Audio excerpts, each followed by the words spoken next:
안녕하세요. 수도권에 살고 있는 30대 초반 여자입니다. 현재 간호사로 일하고 있어서 교대 근무하며 야간 근무도 자주 하거든요. 그래서 잠을 깨기 위해 이곳의 사연을 자주 듣고 있답니다.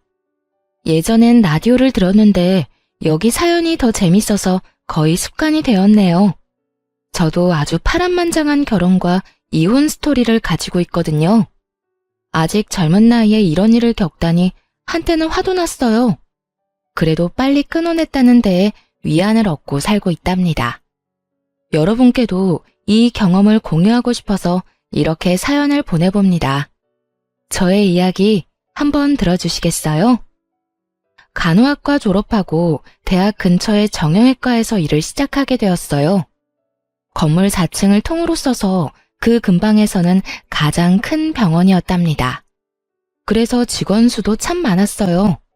들어가서 거의 2년은 정신없이 일만 했던 것 같아요. 일에 적응하는 게 너무 힘들어서 연애는 생각하지도 못하고 살았고요. 남편은 같은 병원에서 일하는 방사선사였는데요. 거의 부딪힐 일이 없어서 이름도 몰랐고 마주치면 인사만 하는 정도였어요. 그러다 병원장이 야심차게 전 직원 회식을 한번 한 적이 있었는데요. 그때 우연히 남편이 제 옆에 앉게 되었죠. 이렇게 아름다운 분이 우리 병원에 계셨다니 몰랐네요. 제가 아까 옆에서 보고 깜짝 놀랐잖아요. 농담도 잘하시네요. 아무튼 좋게 봐주셔서 감사해요. 오늘은 회식한다고 화장을 좀 해서 그런가요? 쌩얼도 엄청 예쁘실 것 같은데요. 아무튼 이렇게 얘기하게 돼서 영광입니다. 우리 앞으로 친하게 지내요. 그 이후부터 남편은 병원에서 만나면 농담도 걸고 종종 커피나 간식거리를 갖다 주면서 수다도 떨고 가곤 했어요. 그러다 같이 밖에 나가서 점심도 먹고 꽁냥꽁냥 썸 타는 분위기가 이어졌죠. 딱 해주는 거 보면 다 눈치채잖아요. 나한테 관심이 있구나. 그런 게 아주 팍팍 느껴지더라고요. 사실 남편의 외모는 제 이상형과는 딴판이었어요. 그래서 처음에는 남편이 대시를 해도 별로 마음에 들진 않았었는데요. 다정하고 유머러스한 모습에 마음을 점점 열게 되더라고요. 직업이 비슷하다 보니까 의지가 많이 됐어요. 환자들 때문에 속상한 일이 있으면 위로도 이해도 잘해줬죠. 또 간호사가 아무래도 여초 직업이다 보니 직장 동료 때문에도 힘들거든요. 나 오늘 막내 간호사 때문에 진짜 너무 힘들었잖아. 무서워서 뭘 물어보지도 못하겠어. 걔 왜 그래? 우리 자기 힘들게. 다음에 또 그러면 나한테 말해. 내가 바로 찾아가서 혼내줄게. 말뿐이라도 병원 안에 내 편이 있다는 게 힘이 되더라고요. 병원 직원들도 우리 관계를 다 알게 돼서 의도치 않게 공개 연애를 2년을 했네요.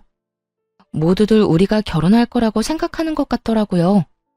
그러다 보니 자연스럽게 결혼 이야기까지 나오고 서로 어떤 결혼 생활을 원하는지 자주 이야기를 나눴어요. 주변에 내 친구들 보니까 반반 결혼을 많이 하더라고. 내가 보기에도 그렇게 하는 게 합리적이고 좋은 것 같아. 우리 지금까지 서로 모은 게 얼마인지 부모님 재산 그런 거 신경 쓰지 말자. 그냥 생활비 딱 반반씩 내고 부모님 용돈은 각자 해드리는 거 어때? 그럼 집안일도 반반, 혼수며 집이며 다 반반인 거 알지? 물론이지. 집 대출 이자도 반반씩 딱 내고 가전제품 같은 것도 다 반반씩 나눠서 사자. 난 이거 예전부터 말해놔서 우리 부모님은 당연히 그러려니 하실 거야. 어때? 자기 진짜 합리적인 남자 만난 거야. 요즘 세상에 이렇게 부담 안 주는 남자가 어딨냐? 남편은 결혼 시작 전부터 다 반반으로 나누자고 했어요. 그러면서 자기 같은 남자 어디서 만날 수 없다며 엄청 깨어있는 척 하더라고요. 사실 그렇게까지 하는 건 별로 생각해 본 적이 없었는데 다른 친구들한테 물어보니 여자 쪽이 손해볼 건 없다고 하더라고요. 그래서 남편이 원하는 대로 하기로 했어요. 집을 구할 때도 각자 예산은 묻지도 따지지도 않고 딱 5천만 원씩 냈고요. 나머지는 다 남편 이름으로 대출받아서 병원 근처 신축 아파트를 매매했답니다. 명의는 당연히 공동명의로 했죠. 결혼식도 축의금으로 모두 계산했고 신혼여행도 반반 내고 예약해서 갔어요. 근데 돈 쓸 때마다 영수증을 악착같이 모으는 남편의 모습을 보니 좀 쎄하더라고요. 그것도 결혼 생활 중 가장 꿀 떨어진다는 신혼여행에서 말이죠. 부모님하고 가족들 드릴 선물도 각자 사자고 해서 그렇게는 했는데 좀 서운했죠. 아니나 다를까 여행 잘 갔다 와서는 할 말이 있다더군요. 그러면서 여행 기간 동안 모은 영수증을 쫙 보여주더라고요. 여행 가서 쓴 돈이야. 내가 반씩 나눠서 싹 계산했어. 편하게 오늘 환율로 해서 여기 써진 금액 내 계좌로 보내줘. 근데 자기야, 내가 예쁘다고 해서 산 목걸이랑 선글라스도 반반씩이야? 난 자기가 사라고 해서 선물로 사주는 줄 알았는데. 난 여행 가서 아무것도 안 샀잖아. 나라고 뭐 사고 싶은 거 없었겠어? 그리고 목걸이랑 선글라스가 꼭 필요한 것도 아니었고. 아, 됐다. 물론 자기를 위해서 돈 다 내줄 수는 있어. 그럼 그건 내가 다 내는 걸로 할게. 됐어. 내 물건이니까 그냥 내가 다 낼게. 그럼 됐지? 저딴 소리를 하니까 진짜 기분이 확 상하더라고요. 연애 때는 쓸데없는 것도 잘만 사다 안겨주고 하더니만 어떻게 결혼하니까 무조건 네 건 네 거고 내 건 내 거가 될 수가 있나요? 더 어이가 없는 건 제가 다 낸다고 하니까 말리지도 않고 가만히 있었다는 거예요. 그 모습에 정이 좀 떨어졌네요. 결국 제가 산 물건들은 그 돈을 다 내는 걸로 했죠. 그렇게 신혼여행에서 쓴 돈을 바로 남편 계좌로 보냈습니다. 그리고 이 계좌번호로 매달 월급 받으면 생활비랑 대출이자 넣어줘. 매달 남은 돈은 확인해보고 반씩 나누든지 아니면 다음 달로 넘기자. 그것도 나중에 정하면 될 것 같아.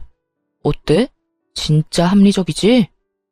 그래, 자기가 이렇게 칼 같은 사람인 줄 몰랐네. 알았어.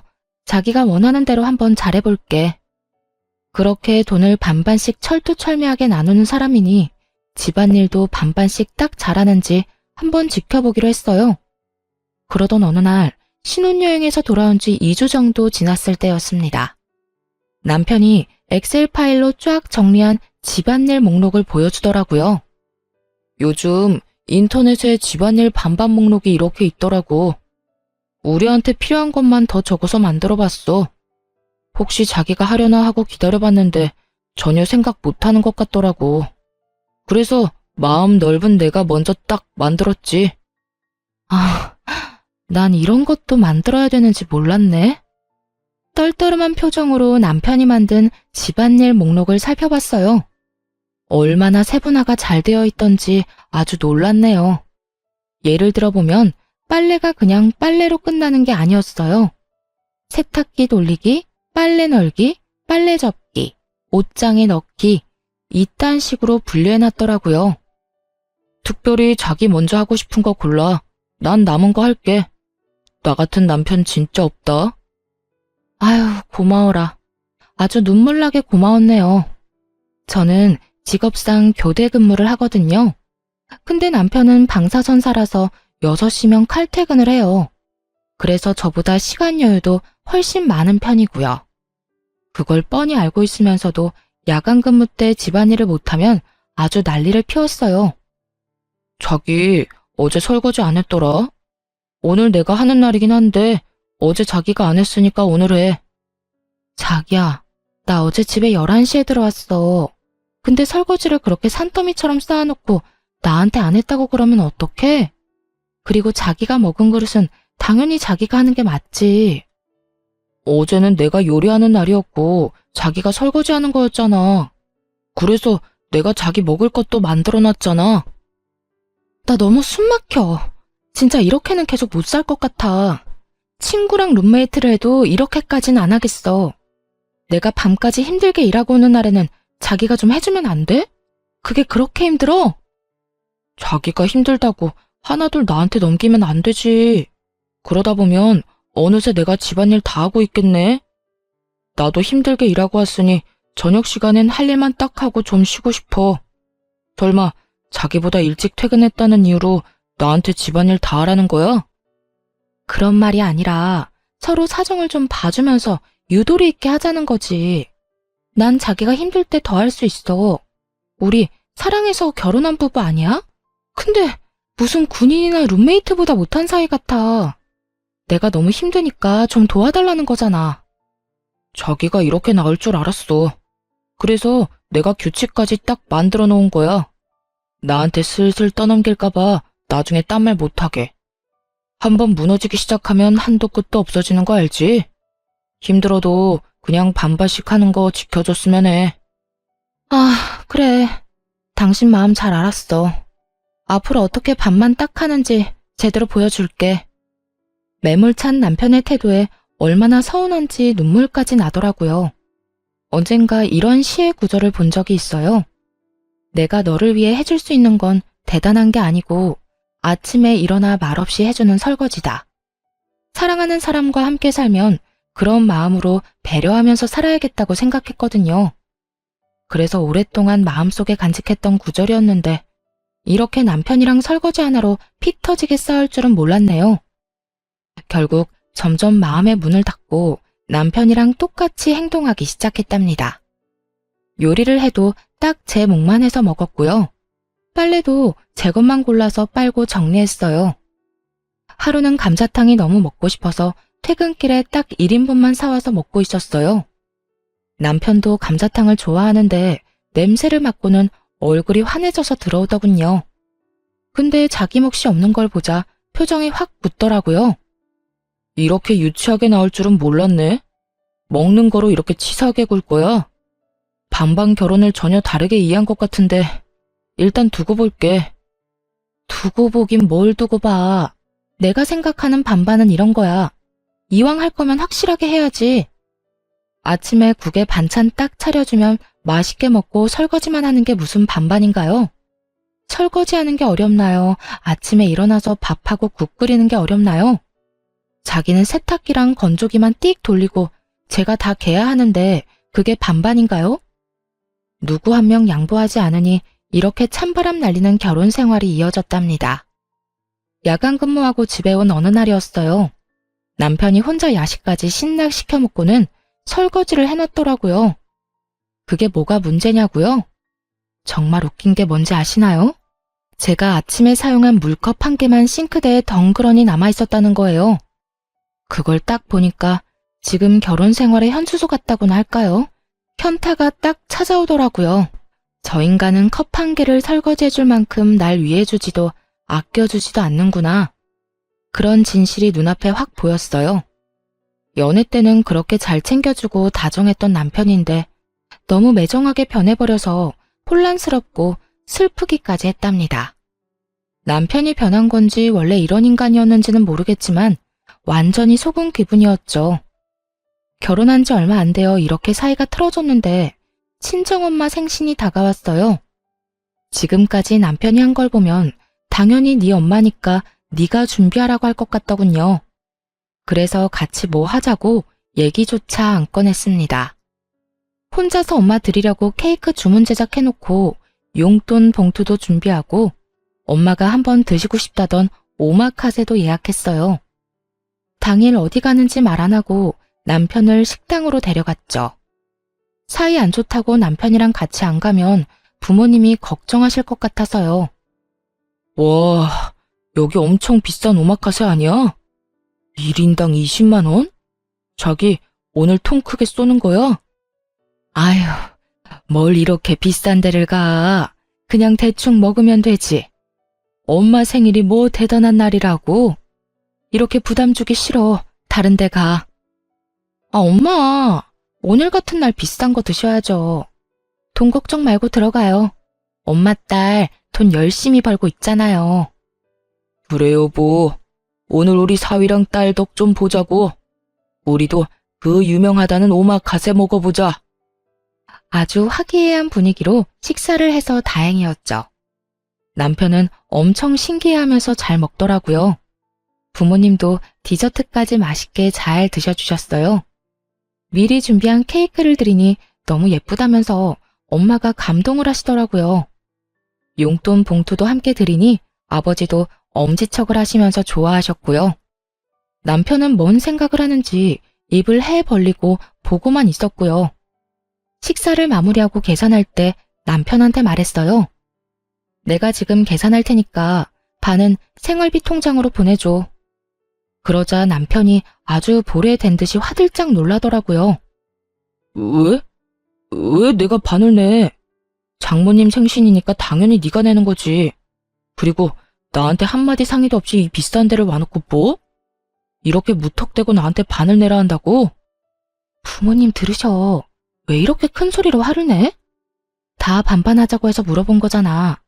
시부모님 생신 때도 내가 절반 내면 되잖아. 난 우리 부모님 생신 때 이런 거 사드린 적 없어. 집 밖으로 삼겹살도 안 먹으러 간다고. 우린 그냥 집에서 차려 먹어. 근데 오마카세라니 진짜. 아, 자기 너무 과소비가 심한 거 아니야? 그때 밖에 계신 줄 알았던 아버지가 우리 뒤를 쓱 지나가시더라고요. 화장실에 다녀오신 것 같았어요. 얘기를 다 들으셨을 거라 생각하니 너무 민망하고 부끄러워서 얼굴이 벌개졌죠. 너무 열받아서 머리까지 아프더라고요.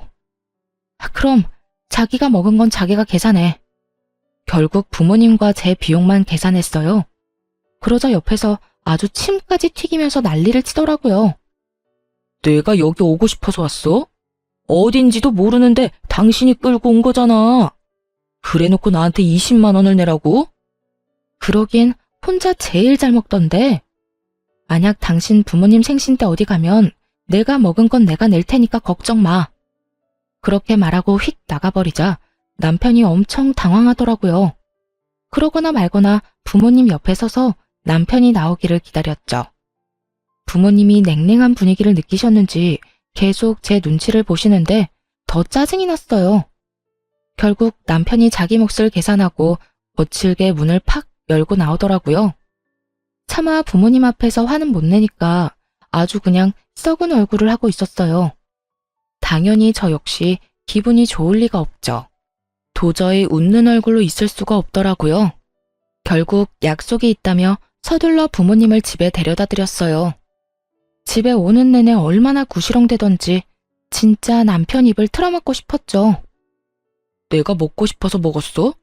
당연히 앞에 나온 음식을 남기면 안 되니까 먹은 거지. 근데 나한테 다짜고짜 20만 원을 내라니 진짜 이건 아니지 않아? 우리 부모님 앞에서 태도가 그게 뭐야? 우리 눈치 보시느라 생신날 마음 불편하게 만들고 나 진짜 속상해. 내가 다 내달라고 한 것도 아니잖아. 이런 날 기분 좋게 반 내줄 순 없는 거야? 다른 사람들한테 좀 물어봐. 억지로 그런 비싼 데 끌고 가서 돈 내게 한 게 잘한 건지 아닌지. 그리고 각자 부모님만 알아서 챙기기로 해놓고 왜 자꾸 규칙을 어겨? 자기 이럴 때마다 나 진짜 짜증난다고. 나야말로 이런 결혼 생활 답답하고 넌더리가 나. 이런 게 반반 결혼인 줄 알았으면 당신이랑 절대 결혼 안 했어. 완전히 속은 기분이라고. 나도 마찬가지야. 이렇게 낭비 심하게 하는 여잔 줄 알았으면 나도 너랑 결혼 안 했다고. 그걸 시작으로 며칠을 아주 박 터지게 싸웠어요.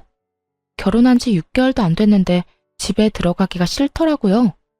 퇴근했는데도 밖에서 한참 서성이다가 들어간 적도 많아요. 다들 이렇게 사는 건지 아님 내 결혼만 망한 건지 이런 고민 어디에 말하기도 부끄러워서 혼자 벙어리 냉가슴 앓듯 끙끙댔답니다. 엎친 데 덮친 격으로 병원에서도 힘든 일이 이어져서 더 지쳐갔어요. 가장 고참 간호사랑 말다툼을 했는데 그 후로 그 간호사가 못살게 굴었거든요. 케어가 힘든 환자를 일부러 맡기거나 힘든 스케줄만 골라서 일하게 하는 둥 너무 서럽고 힘들게 하더라고요. 한참 선배라서 감히 대들지도 못했죠. 여러분도 뉴스에서 가끔 들어보신 적 있을 거예요. 몇몇 간호사들 사이에 태움 문화라고 감정적으로 진짜 힘들게 하거든요. 신입 간호사 시절에는 이것 때문에 한 달 중 20일은 화장실에서 울었어요. 경력이 쌓이면서 좀 나아졌나 했더니 이 나이에 다시 괴롭힘 당할 줄은 몰랐네요. 요즘 병원에서 너무 힘들어. 나 지금 수간호사랑 사이 안 좋은 거 자기도 알지? 다른 애들까지 다 선동해서 나랑 말도 못하게 하더라. 나 이번 달에 주말마다 출근하는 거 알지? 너무 힘들어서 진짜 우울증 걸릴 것 같아. 당신만 힘든 거 아니야.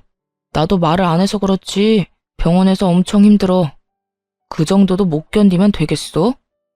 수간호사랑 얼른 풀어. 계속 이래봤자 당신만 손해야. 풀긴 뭘 풀어. 이미 미안하다고 말도 해보고 선물도 줘보고 나도 할 만큼 했어. 근데도 나만 계속 못 살게 군다고. 무릎 꿇고 싹싹 빌기라도 하라는 거야? 아니, 솔직히 수간호사 사람 좋아 보이던데 당신이 어떻게 했으면 그렇게까지 해? 당신 문제라고는 생각 안 해봤어? 이참에 한번 당신 태도를 반성해봐. 나한테 하는 것만 봐도 암튼 보통은 아니지.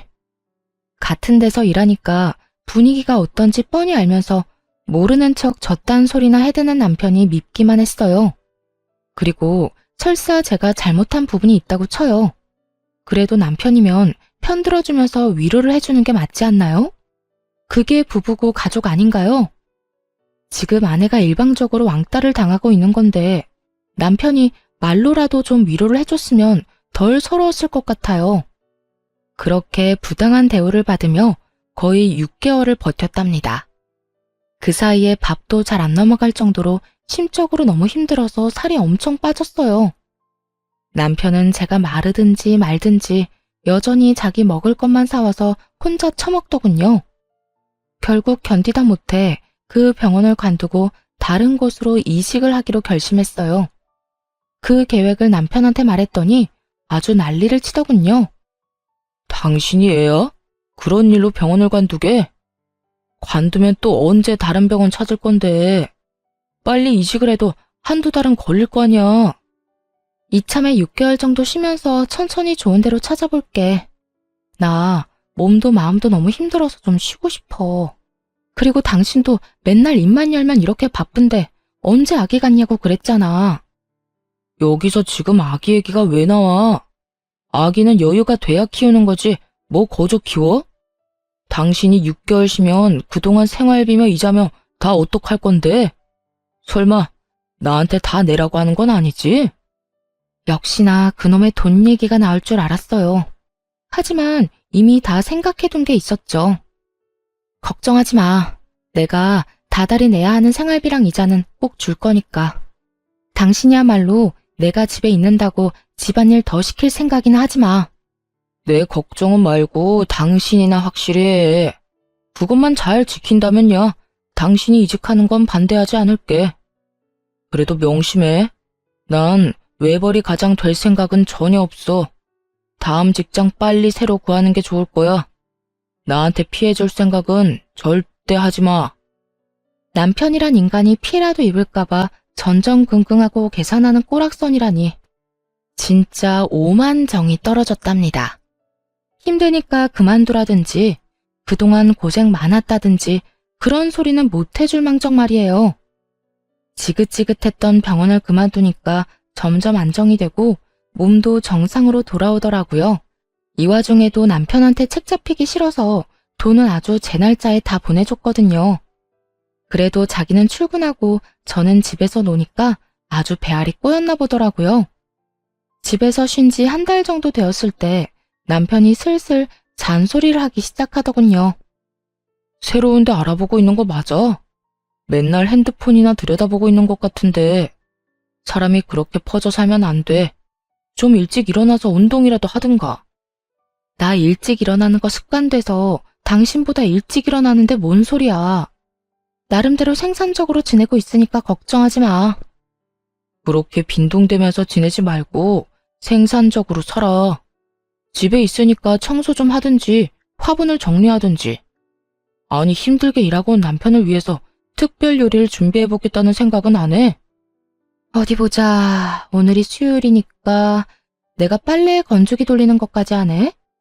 그리고 안방 화장실 청소하면 되고. 밥은 나 혼자 해먹으면 되니까. 그래, 설거지는 내가 그냥 다 할게. 됐지? 참나. 당신 혼자 먹는데 당연히 당신이 설거지를 해야지. 그리고 집에서 하루 종일 놀면서 좀 더 일할 수도 있는 거 아니야? 예전과는 상황이 달라졌잖아. 당신 왜 그렇게 점점 야박하게 굴어? 무슨 소리야. 오늘 당신이 저녁 설거지하는 날이잖아. 내가 특별히 다 한다는데 오히려 고맙다고 해야 되는 거 아니야? 우리가 이렇게 산 게 하루 이틀도 아닌데 왜 뜬금없이 서운하대?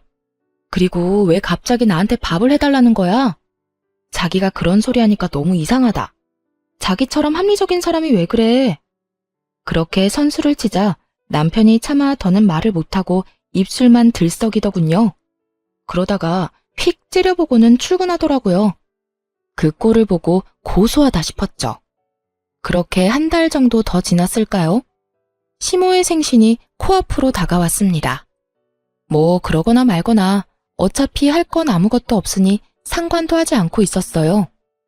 근데 생신까지 일주일 정도 남은 날 시모가 전화를 하더라고요. 집에서 논다면서 어쩜 안부 전화 한 통이 없어? 이번 주 주말에 뭐 어떡할 거니? 네? 이번 주에 왜요? 어디 가시는 거예요? 어머 얘, 민망하게 이런 말까지 해야 되니? 내가 전화하기 전에 네가 알아서 준비하고 말해줘야 되는 거 아니야? 일주일 후에 내 생일인 거 창진이가 말 안 해? 며느리인 네가 집에서 생일상을 차려줄 건지 아니면 나가서 먹을 건지 알려줘야지. 아, 곧 어머니 생신인 거 당연히 알죠. 그건 창진 씨가 다 준비한다고 걱정 말라고 하더라고요. 그래서 저도 어떻게 준비가 돼가는지 모르겠네요. 서프라이즈로 어머님 놀라게 하려고 그러나 봐요. 어머, 그래? 한 번도 지 엄마 생일 챙기지도 않더니 결혼하고 나서 효자 됐나 보네. 알았다. 그럼 창진이한테 물어보마. 남편은 곧 자기 엄마 생신인 줄도 모를걸요. 시모의 전화를 받았는지 남편이 퇴근하고 오면서 씩씩 숨을 쉬며 화를 내더라고요. 당신, 우리 엄마한테 내가 생신 준비한다고 그랬어? 왜 그런 말을 해서 엄마 기대하게 만들어?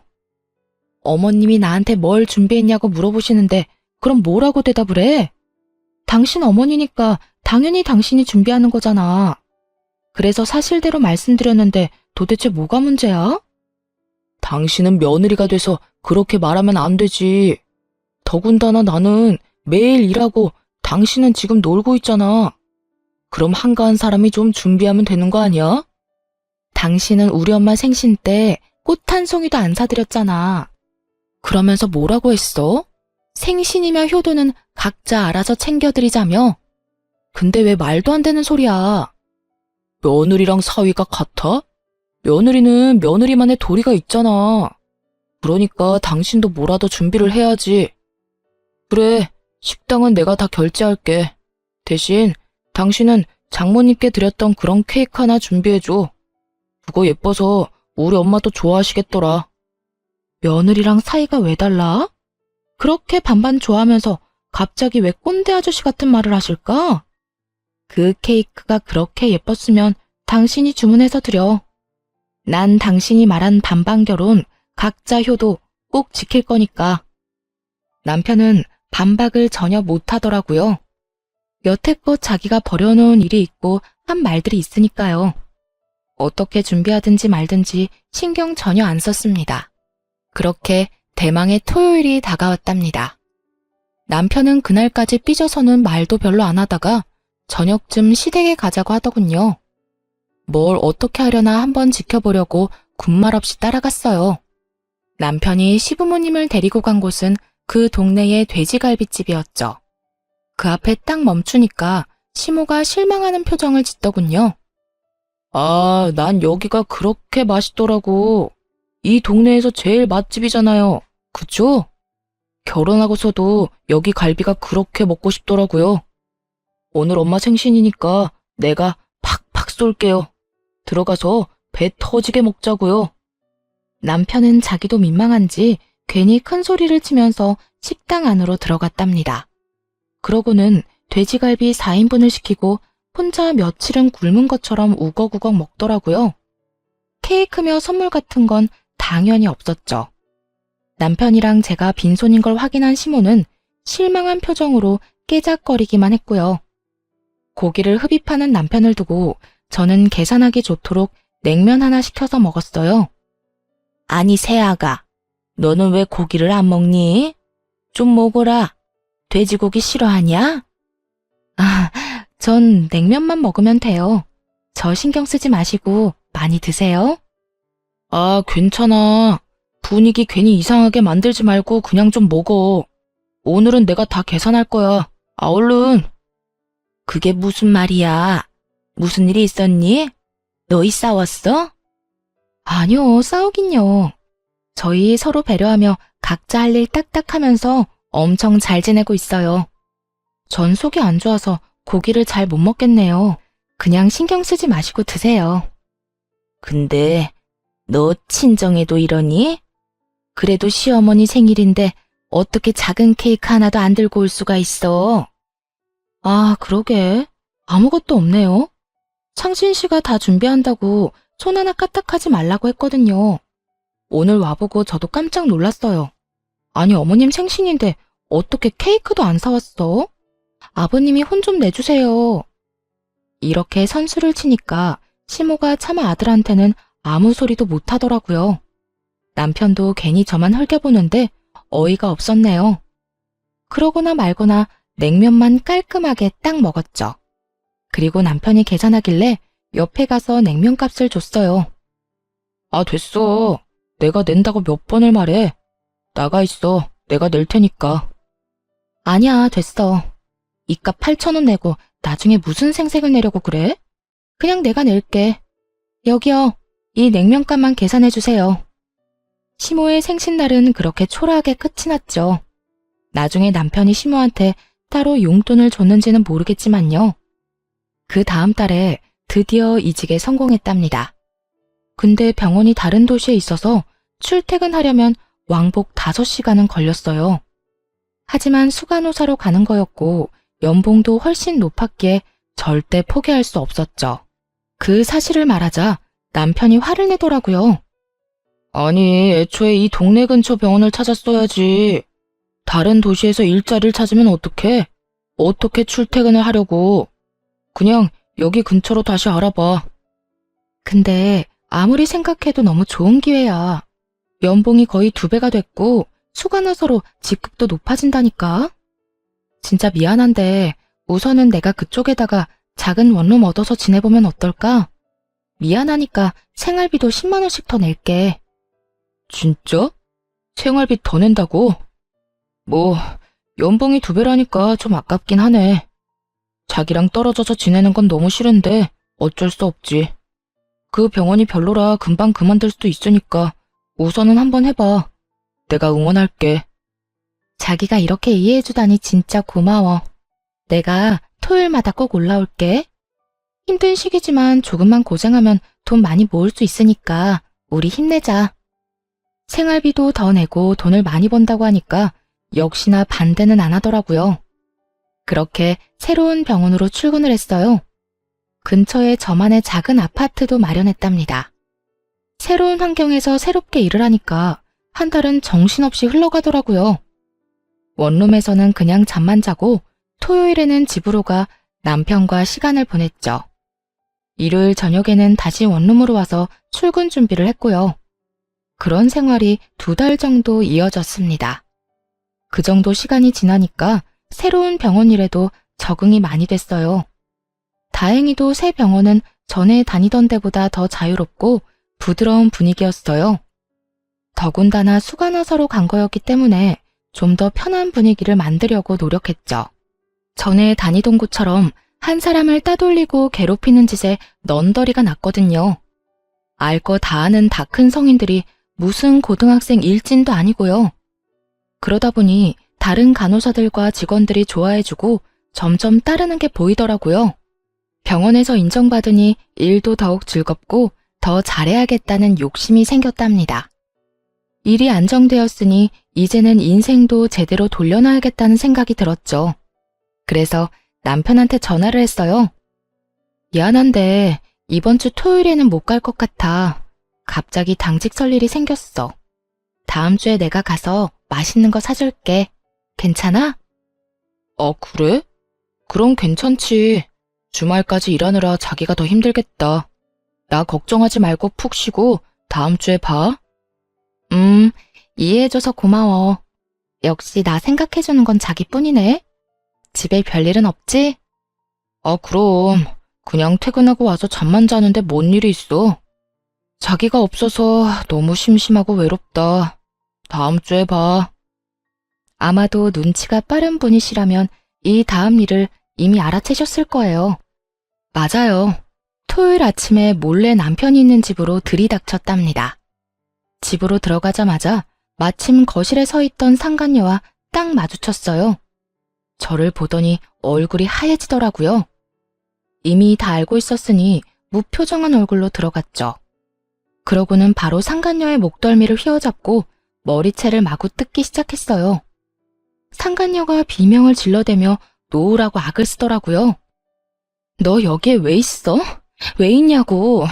너 병원 접수 데스크 일하러 처음 왔을 때 내가 옆에서 도와줬잖아. 하도 어리버리해서 잘릴 뻔한 거 도와줬더니 은혜를 원수로 갚아? 누가 들으면 아주 엄청 도와준 줄 알겠네. 야, 이거 놓고 말해. 머리 다 뽑혀. 놓고 말하라고. 남의 남편이랑 남의 집에서 아주 신혼집 차렸지. 신혼부부 놀이하니까 좋냐? 나이도 어린 게 유부남이랑 뭐 하는 짓이야? 오빠는 당신 같은 여자랑 더 이상 살기 싫대. 맨날 불만만 늘어놓고 이기적이라고 너무 진저리가 난대. 이제 이혼하고 나랑 결혼한다고 그랬어. 아, 그러셔? 아주 천년의 사랑 납셨네. 언제부터 만났어? 내가 다른 데로 이사 가자마자 만났어? 내가 고작 2달 만나고 그쪽 앞에서 이렇게 자신있게 말하겠어? 우리 만난 지 거의 1년 넘었어. 그쪽 병원에서 나가기 전부터 사랑하는 사이였다고. 그러니까 이제 인정하고 그만 우리 사이에서 빠져줘. 오빠는 그쪽이 아니라 날 사랑한다니까? 그래, 말해줘서 아주 고맙다. 너네 오빠랑 천년만년 행복해라. 상간녀가 제 반응에 황당하다는 표정을 짓더라고요. 그때 밖에서 뭘 사왔는지 봉지 하나 덜렁 들고 남편 놈이 들어왔어요. 당연히 그대로 얼어붙은 듯 서버렸죠. 그 와중에도 상황 판단을 하고 있더라고요. 누나를 굴려서 바닥에 엎드러져 있는 상간녀와 저를 번갈아 바쁘게 보면서요. 바로 다가가서 남편의 뺨을 수차례 갈겨버렸어요. 남편의 몸이 돌아가다 못해 바닥으로 철퍼덕 쓰러졌죠. 그제야 남편 놈은 얼른 무릎을 꿇고 손을 싹싹 비비면서 빌기 시작하더군요. 여보, 이거 다 오해야. 아니, 내가 죽을 죄를 졌어. 당신이 옆에 없으니까 너무 외롭고 허전하더라고. 근데 제가 자꾸 꼬리를 쳐서 내가 그냥 넘어가 버렸어. 뭐? 오빠, 그게 무슨 말이야. 우리 만난 지가 1년인데 내가 꼬리를 쳤다고? 오빠가 회식 때 나 먼저 꼬셨잖아. 저 여자랑 이혼하고 나랑 결혼한다며. 지금 사랑하는 건 나밖에 없다며. 야, 시끄러워. 조용히 해. 너 지금 상황 판단이 안 돼? 조용히 입 닫고 있어.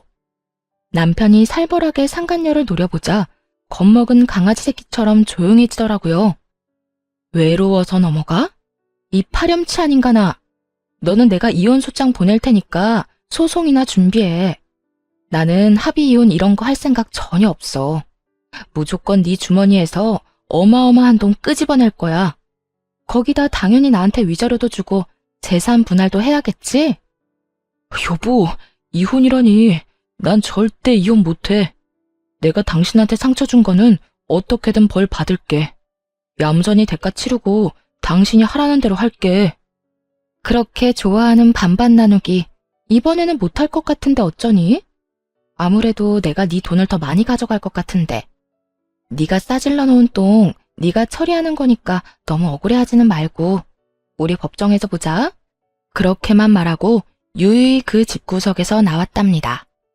문 뒤에서 남편놈이 악쓰는 소리와 물건 부서지는 소리가 들리더라고요.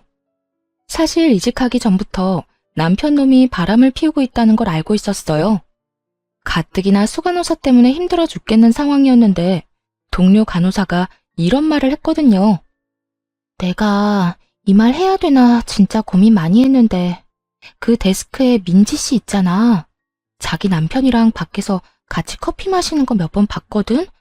아휴, 말하는 게 잘하는 짓인지 모르겠다. 뭔데요? 둘이서 커피 마신 게 다예요? 알고 있는 거 다 말해줘요, 언니. 그럴 수 있다고 넘기려고 했는데 어젠 글쎄 팔짱을 끼고 있더라고. 내가 보다가 도저히 안 되겠어서 말하는 거야.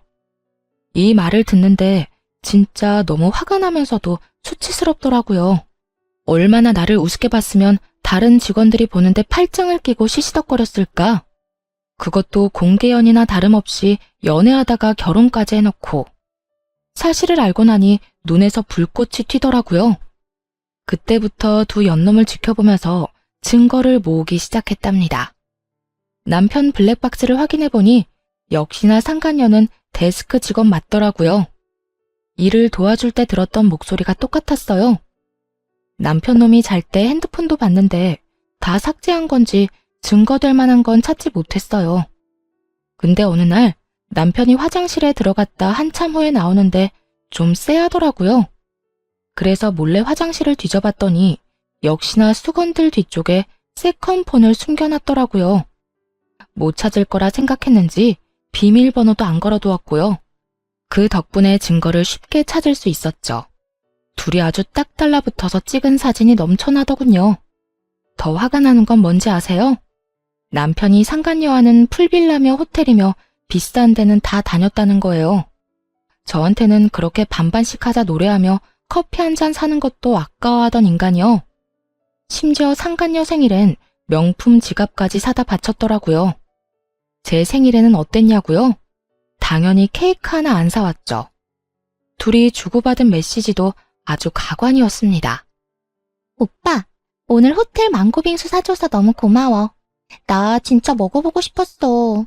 역시 우리 오빠가 최고야. 우리 애기한테 그 정도도 못 사줘?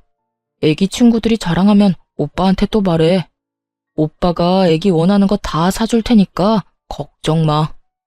너랑 먼저 만났어야 했는데 어쩌다 운명의 장난처럼 결혼한 다음에야 만난 걸까? 진짜 하늘이 원망스럽다. 오빠, 난 기다릴 수 있어. 우리 사랑만 흔들리지 않으면 다 이겨낼 거야. 그 아줌마 빨리 병원에서 좀 나갔으면 좋겠어. 내가 수간호사한테 오늘도 이간질 좀 했거든? 효과가 빨리 나타나야 될 텐데. 전에 병원에서 그렇게 힘들었는데 그 원인이 바로 상간녀의 이간질이었어요. 아무것도 모르는 착한 얼굴을 하고선 수간호사와 저를 이간질했던 거예요. 진짜 이 사실을 알고 바로 상간녀 머리채 잡으러 달려갈 뻔했네요. 하지만 더 큰 복수를 위해 우선 참을인자를 가슴에 새기면서 때를 기다렸던 거죠. 그 후 일부러 다른 도시로만 병원을 알아봤고 좋은 조건으로 이직한 거예요. 그리고 제 명의로 소형 아파트도 매입했고요. 대출을 좀 받았지만 이혼하면 목돈이 들어올 거니까 상관없었죠. 그렇게 계획대로 주말 부부가 되어 남편에게 판을 깔아줬고 토요일마다 집에 와서 달라진 게 있는지 꼼꼼하게 살펴봤어요. 제가 평일 동안 집에 없으니 당연히 상간녀가 이 집에서 거의 살다시피 했겠죠. 근데 진짜 웃긴 게 뭔지 아시나요? 상간녀도 자기 존재를 너무 티내고 싶었나 보더라고요. 굳이 흔적으로 찾으려고 하지 않아도 여기저기 살펴보면 가관이었어요. 화장실 구석에 고무줄을 놓고 간다든지 서랍장에 옷을 흐트려 놓는다든지 정리해둔 주방도구 위치를 바꿔놓는다든지 일부러 그딴 짓을 했더라고요. 당연히 남편놈한테는 아무 말도 안 하고 다 사진으로 찍어서 증거로 남겨뒀답니다. 그리고 드디어 디데이. 집에 못 간다고 거짓말을 하고 들이닥친 거죠. 역시나 예상대로 상간녀가 딱 있었고요. 마지막 증거를 위해 녹음기를 켜고 집에 들어갔거든요. 상간녀가 머리채를 잡힌 채 남편놈이랑 바람 피운 얘기를 술술 늘어놓은 덕분에 고스란히 저한테 유리한 증거로 남길 수 있었네요. 그렇게 바로 이혼 소송에 들어갔답니다. 물론 상간녀 손해배상 청구도 같이 했죠. 하지만 여기에서 끝내줄 수는 없겠죠. 앙큼하게 저의 직장 생활을 엉망으로 만든 게 바로 그 상간녀니까 말이죠. 큼직한 전지를 사서 두 연놈을 찍은 사진을 다 붙이고 둘이 바람 피웠다는 내용을 대문짝만하게 써서 잘 보이는 곳에 딱 붙여놨답니다. 어디에 붙였기는요. 제 전 직장이자 두 사람이 지금 일하고 있는 병원 문 앞이죠. 당연히 남편놈이 전화를 해서 난리를 피웠죠. 당신, 이게 무슨 짓이야? 아니, 내가 잘못을 했어도 직장에다가 이런 짓을 해? 지금 병원 난리 났다고. 게다가 민지는 임시직이어서 오늘 바로 잘렸어. 난 병원장이 지금 권고사직 말하고 있고. 아무리 그래도 남의 밥줄까지 끊으면 어떡해? 쫄쫄 굶고 살라는 거야? 나야말로 너 같은 쫌생이 쪼다 만나서 인생 말아먹을 뻔했어. 나한텐 조각 케이크 하나 안 사준 주제에 걔한텐 아주 별것 다 사줬더라. 꼴에 신혼여행 때도 안 간 풀빌라까지 갔던데. 이참에 둘이 행복하게 사셔. 아, 걔한텐 반반 노래 좀 하지 마라. 당장 도망간다. 야, 너 말 다 했어? 내가 바람 피운 건 잘못했다 쳐. 그렇다고 남의 직장에다 이게 뭐 하는 짓이야? 당장 와서 떼. 내가 왜? 그거 내가 붙인 거니까 그대로 놔둬. 내 허락 없이 떼기만 해봐. 기물파손죄로 신고해버릴 거니까. 이 파렴치한 인간아. 바람 피운 주제에 뭐가 그렇게 당당해? 내가 정말 어이가 없어서. 네 잘못들은 네가 제일 좋아하는 돈으로 갚게 될 거야, 이 못된 인간아. 그 전화를 마지막으로 다시는 전 남편 놈의 연락을 받아주지 않았습니다. 그 인간이랑 1분 1초도 더는 엮이기 싫었거든요. 소송이 시작되고 모든 연락은 변호사를 통해서만 했습니다. 소송이 길어져도 상관없다는 마음으로 스트레스 받지 말고 살자고 다짐했거든요. 어차피 그 인간이 유책 배우자니까 당연히 승소할 거였으니까요. 상간녀 손해배상에서도 승소했고 많지는 않지만 1,000만 원 받았네요. 그래도 아직 20대인 상간녀 입장에선 꽤 큰 돈이고 상간녀 인생에 지울 수 없는 기록을 남겼다는 게 중요한 거죠. 변호사 말로는 남편놈이 이미 그 여자랑 헤어졌다며 선처를 바란다고 했다더군요. 일하던 병원에서 잘리고 근처 병원까지 소문이 파다하게 나서 재취직이 어렵다네요. 그래서 남편놈이 오랫동안 백수로 지내니까 여자가 도망갔다더라고요. 그렇게 사랑한다더니 금세 마음이 바뀐 게 참 웃겼어요. 둘이 아주 잘 어울리는 바퀴벌레 한 쌍이라 결혼해서 잘 살기를 바랬는데 말이죠. 9개월 정도 시간이 흐르고 이혼 소송에서도 승소했어요. 남편놈한테 위자료 2,000만 원 받았고 같이 살던 집은 팔아서 절반은 챙겼죠.